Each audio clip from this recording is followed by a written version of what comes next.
hope you can see me and hear me okay. I can. That's very good. Let me just adjust my headphones a little bit. Okay. So, hi everyone. This is Country Music News International. My name's Nigel Sharpe. And way over there, or way over sort of west of where I am, um, a long way away, is Mr. Michael Harding. And where actually are you, Michael?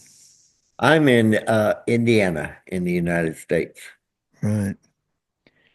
You'll have to remind me where Indiana is in kind of relation It's to some other states. it's right above Kentucky, right below Michigan, Ah, and okay. on both sides we've got Ohio and Illinois. That's a bit further east than I thought it was. Yeah. Yeah. I'm Yeah, originally from I'm originally from Tennessee, and how I ended up here, I don't know. there you go. It's cold. Happens to the best of us. Let's talk about some music. But actually, Okay. there is actually one other thing that I was going to ask you. Reading your bio, you are a full-blooded Native American from the Thunderbolt Chickamauga Chickamauga. Cherokee Indian Nation. Yes. How do you pronounce that again, Chico? Chickamauga. Chickamauga. Yeah. So I think I am pretty sure that you are the first Native American that I have ever interviewed. Oh, Not the first one I've ever met, but right. so that's a great honor for me. Nice to meet Awesome. you. Nice to meet you too, Nigel. So now we'll get to the music. Okay. So what have you got planned for 2025? What's coming up for you? Well, uh, we're looking at doing about 315 to 325 gigs this year. All right. We're pushing it kind of hard.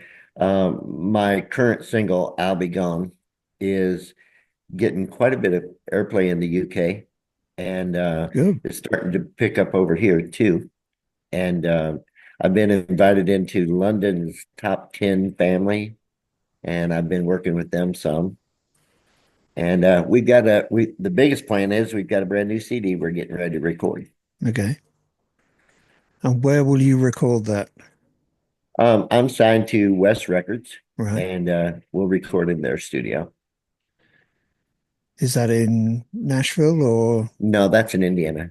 Indiana? I don't know if they'll use, a lot of times the labels now won't have their own studio, they'll rent them out. So I don't know if he'll use a studio here or if he'll use a studio there. I don't know what his plan is.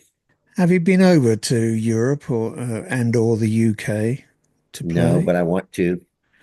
Country music covers so many kind of different areas these days.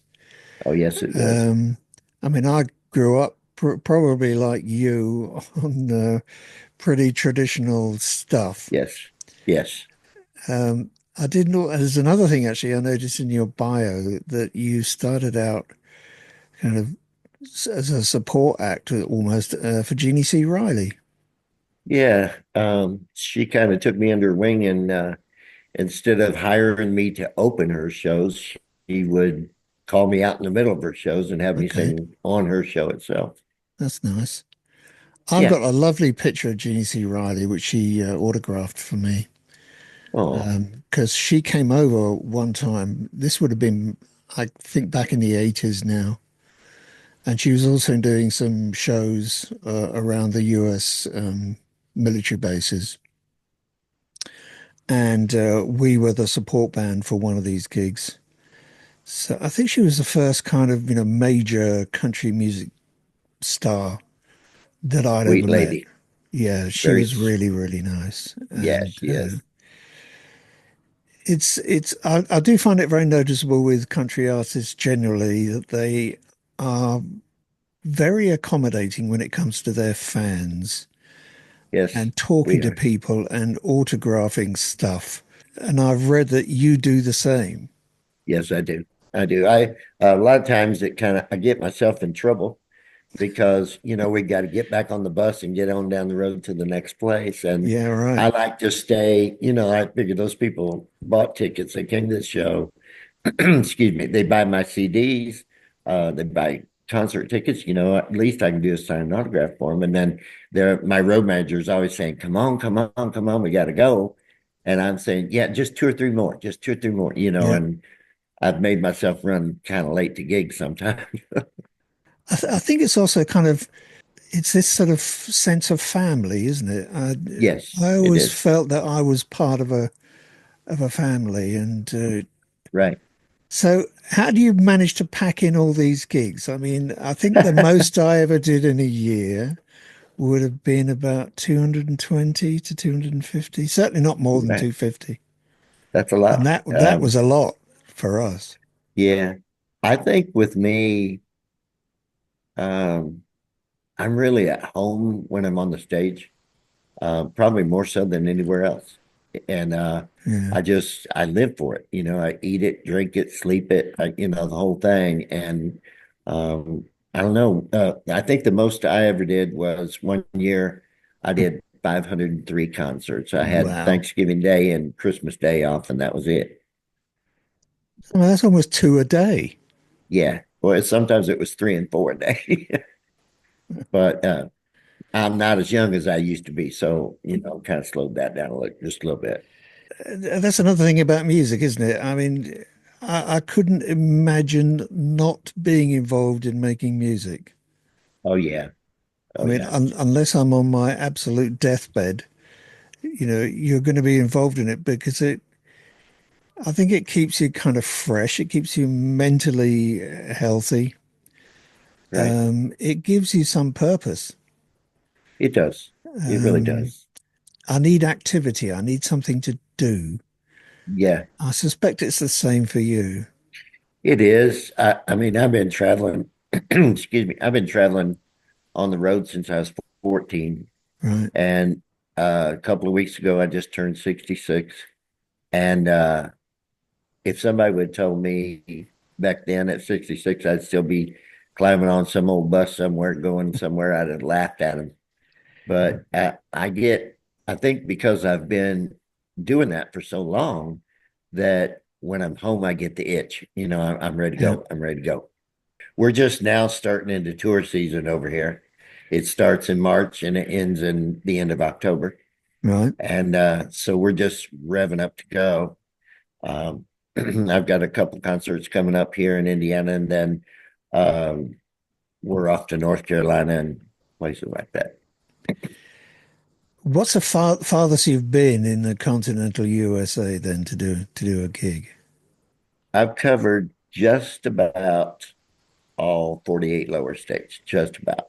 I think there's just a couple we haven't yet. I haven't been to California.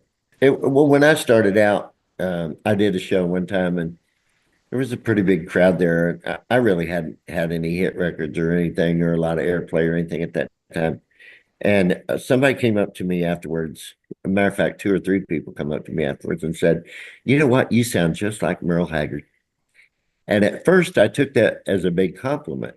But then when I got home, I started thinking about that. And I thought, they've Mm. already got one Merle. They don't need another one. Yeah, So I took like a year off and developed my own style, so where nobody sounded like me and I didn't sound like anybody else. And I've got a natural catch in my voice. I don't know what causes that, but I've had so many DJs and program directors, stuff like that, tell me that's what makes you unique, Michael, is that little catch you've got in your voice. yeah, yeah. I mean, you listen to, as I said, Willie Nelson is a great example. Nobody phrases stuff like Willie, Yep. Nope. and he does it with his voice, and he does it with his guitar playing as well. Yeah. And it's Yeah. like you cannot copy that. No. I mean, you can try. Good luck with that. Yeah. Uh, it's really difficult. Country's kind of making a circle, Yeah, I guess, like everything else. And it's coming back a little more traditional. I've noticed some of the stuff I've been listening to on the radio, some of the newer stuff sounds more traditional. And I heard that, like, New York City just opened their first traditional radio, country music radio station in like 22 years or something like that. So, there is a market out there for it. People identify with it. So when you're doing this CD, Mhm. where are the songs coming from? I'm writing some of them. I have a couple of songwriters from different states who have pitched me some material that I really like. Again, along that traditional lines. And then my lead guitar player is a great songwriter, and he's writing some songs for me too.